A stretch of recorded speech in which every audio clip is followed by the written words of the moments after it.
बिस्मिल्लाहिर्रहमानिर्रहीम। आज हम डिस्कस कर लेते हैं दूसरा लेक्चर है कम्प्लीमेंट सिस्टम की रेगुलेशन के बारे में थी how complement system is biologically activated. तो दूसरा टॉपिक आज हम डिस्कस कर लेते हैं। इससे पहले हमने डीके एक्सेलरेटिंग फैक्टर के बारे में डिस्कस किया था। तो आपको पता है कि कम्प्लीमेंट सिस्टम जो है ये तीन पाथवे है जो कम्प्लीमेंट सिस्टम एक्टिवेट होते हैं। एक है क्लासिकल पाथवे।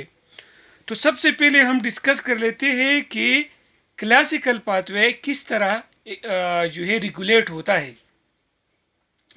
तो क्लासिकल पाथवे का थोड़ा सा ओवरव्यू में देता हूँ ताकि आपको रिमाइंड हो आपकी जहन में आ जाए कि क्लासिकल पाथवे कब एक्टिवेट होता है कि जब एंटीजन आता है तो एंटीजन के खिलाफ एंटीबॉडी बनता है और एंटीबॉडी फिर क्या करते हैं कि C1 को एक्टिवेट करती है। इस C1 फिर क्या करते हैं C4 को, और C4 फिर C2 फिर C5 और इस तरह 6, 7, 8 और 9 ये इस तरह एक्टिवेट होता है। तो क्लासिकल पाथवे को एक्टिवेट करने के लिए आपको दो चीज़ों की ज़रूरत है। पहले एंटीबॉडी का होना ज़रूरी है, सबसे पहले एंटीजन का होना ज़रूरी है और एंटीजन के बाद एंटीबॉडी का होना ज़रूरी है। जब एंटीजन और एंटीबॉडी दोनों मौजूद हो और ये एक दूसरे के साथ बाइंड करे, कम्प्लेक्स बनाए, एंटीजन एंटीबॉडी कम्प्लेक्स बनाए, तो पहला फैक्टर ये है कि एंटीजन एंटीबॉडी कम्प्लेक्स अगर मौजूद हो तो क्लासिकल पाथवे एक्टिवेट होगा। अगर एंटीजन एंटीबॉडी कम्प्लेक्स मौजूद न हो तो क्लासिकल पाथवे जो है वो एक्टिवेट नहीं होगा। तो सबसे पहला फैक्टर जो क्लासिकल पाथवे की एक्टिवेशन के लिए ज़रूरी है वो है antigen antibody complex. Antigen antibody complex अगर मौजूद है तो क्लासिकल पाथवे का एक्टिवेशन होगा, मेम्ब्रेन अटैक कम्प्लेक्स बनेगा और वो इस मेम्ब्रेन अटैक कम्प्लेक्स क्या करेगा, इस पैथोजन को क्या करेगा, किल करेगा और या अपसोनाइजेशन करेगा इसका। वो इसको मतलब इसकी ज़रूरत है नहीं है डिस्कस करने की, लेकिन एंटीजन एंटीबॉडी कम्प्लेक्स जो है वो ज़रूरी है क्लासिकल पाथवे। ये पॉजिटिव रेगुलेटर है। Antigen antibody complex classical pathway की एक्टिवेशन के लिए पॉजिटिव रेगुलेटर की काम करता है। एक दूसरा इंपॉर्टेंट बात मैं आपको बता रहा हूँ और वो है कि जब ये एंटीजन आता है एंटीबॉडी इसके साथ बाउंड होता है और फिर C1 जो है वो एक्टिवेट होता है क्लासिकल पाथवे में। तो अभी क्वेश्चन अराइज होता है कि जब एंटीजन जब C1 एक्टिवेट होता है तो बाज़ औक़ात C1 ओवर एक्टिवेट होता है, मतलब ओवर एक्टिवेट होने का फिर नुकसान होता है। तो C1 को इनहिबिट करने के लिए एक आपकी ब्लड में एंजाइम्स मौजूद होते हैं और इसका नाम होता है, एंजाइम का नाम है C1 एस्टरेज इनहिबिटर। ये C1 एस्टरेज इनहिबिटर जो है ये क्या है, ये निगेटिव इनहिबिटर है। C1 का मतलब है कि जब ये C1 एक्टिव होता है तो ये C1 एस्टरेज यहाँ आके इस C1 के साथ क्या होता है, C1 के साथ बाइंड करता है और C1 फर्दर फिर C4 को एक्टिवेट नहीं कर सकता। तो फिर क्या होता है कि क्लासिकल पाथवे जो है वो एक्टिवेट नहीं होता, ओवर एक्टिवेट नहीं होता। तो C1 एस्टरेज इनहिबिटर जो है वो क्या करते हैं, क्लासिकल पाथवे की नेगेटिव रेगुलेटर है।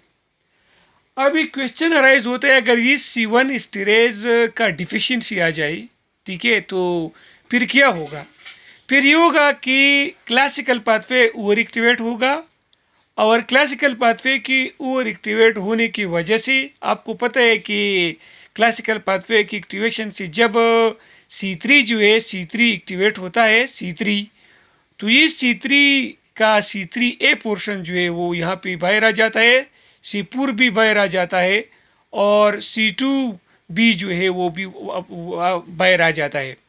तो असल में C1 एस्टरेज की डिफिशिएंसी की वजह से बहुत ही ज़्यादा C3 बनेगा और वो C3 फिर क्या होगा कि C3 के लिए मास्ट सेल पे रिसेप्टर होते हैं। वो क्या होते हैं, मास्ट सेल के साथ अटैच होता है तो मास्ट सेल का डीग्रेनुलेशन करते हैं, हिस्टामिन रिलीज करता है। जब हिस्टामिन रिलीज करता है तो ये हिस्टामिन आपको पता है कि वेजो डायलेशन है, वेजो डायलेटर है। वेजो डायलेशन जो है वो वेज़ोडाइलेशन काज करता है। साथ में जो है परमिबिलिटी इंक्रीज कर लेती है, मतलब ब्लड वेजल्स को डायलेट करके।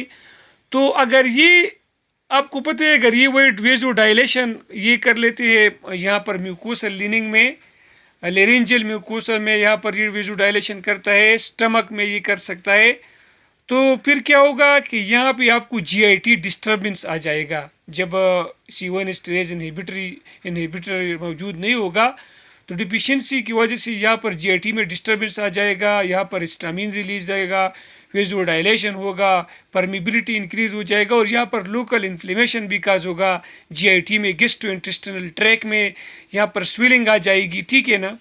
इस किस्म के डिजीज़ को कि जिसमें C1 एस्टरेज डिफिशिएंट हो और बहुत ज़्यादा कॉम्प्लीमेंट सिस्टम एक्टिवेटेड हो जाए और C3A मास्ट सेल को एक्टिवेट करे और हिस्टामिन रिलीज हो जाए और जीआईटी डिस्टर्बेंस आ जाए।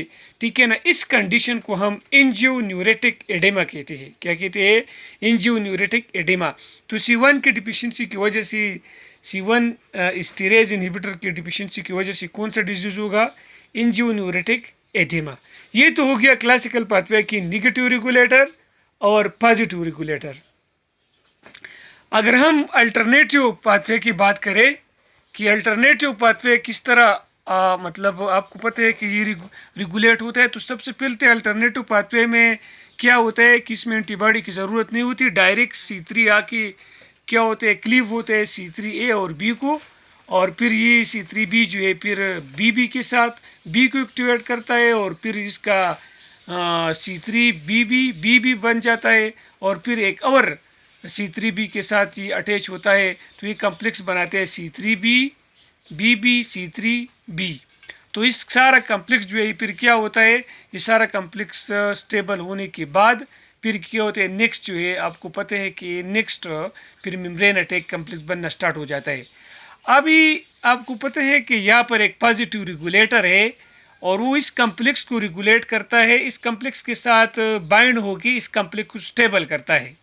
ये C3B के साथ बाइंड होता है एक प्रोटीन है जिसका नाम प्रोपर्डीन है।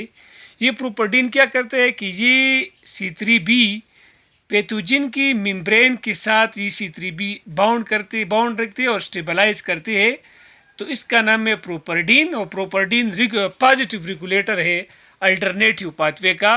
तो ये पॉजिटिव रेगुलेटर है और जब ये प्रोपर्डीन मौजूद होगा तो ये अल्टरनेटिव पाथवे जो है वो क्या करेगा, वो इन्हांस होगा, और जब ये प्रोपर्डीन मौजूद नहीं होगा तो इन्हांस नहीं होगा। तो ये ज़हन में याद रखिए कि अल्टरनेटिव पाथवे के लिए पॉजिटिव रेगुलेटर जो है वो प्रोपर्डीन है। ये मैंने डिस्कस भी किया था आपको। अच्छा, अभी निगेटिव रेगुलेटर की बात करें अल्टरनेटिव पाथवे के लिए, तो आपको पता है कि यहाँ पर कुछ निगेटिव रेगुलेटर है और वो निगेटिव रेगुलेटर क्या करता है बेटा, यहाँ पे ये C3B है, ये C3B के साथ एक निगेटिव रेगुलेटर अटैच होता है। इस निगेटिव रेगुलेटर का नाम है H फैक्टर, H यानी होल्ड।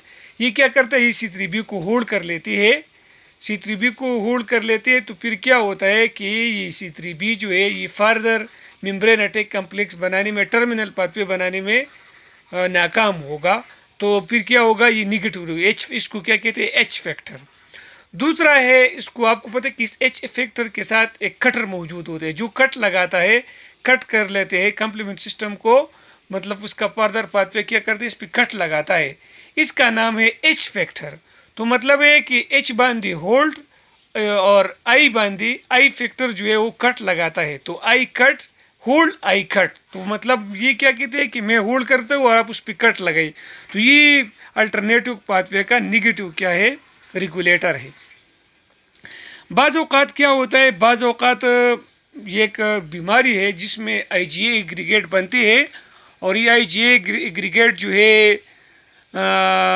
मतलब वो क्या करते हैं, ये IgA एग्रीगेट भी कम्प्लीमेंट सिस्टम की अल्टरनेटिव पाथवे को भी एक्टिवेट कर सकता है। तो यहाँ पर आपको पता है कि ये स्किन में और GIT में ये क्या होता है कि बहुत ही ज़्यादा IgA एंटीबॉडी बनना स्टार्ट हो जाती है और वो IgA फिर अल्टरनेटिव पाथवे को एक्टिवेट कर लेती है। जब ये अल्टरनेटिव पाथवे को एक्टिवेट कर लेती है तो आपको पता है कि डर्माटाइटिस जो है वो काज होता है, इसके साथ GIT डिस्टर्बेंस भी काज हो सकता है, ठीक है ना। तो ये भी एक एबनॉर्मलिटी होता है और रेशेस होते हैं, समझ जा रही है मुख्तलिफ़ किस्म की।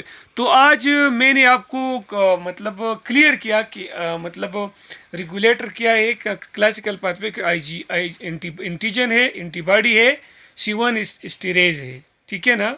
C1 स्टीरेज इनहिबिटर है क्लासिकल पाथवे का।